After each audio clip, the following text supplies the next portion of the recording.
Ayan na. Ayaw na. Ay, yan.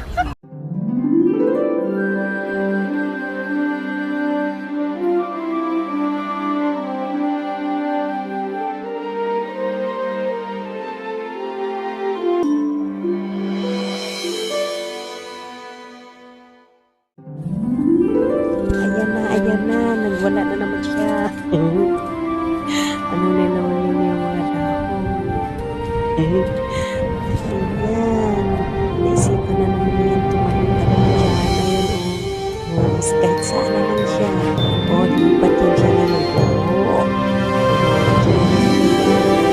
Kulit-kulit nito. Nakawala na naman sa bukid. O.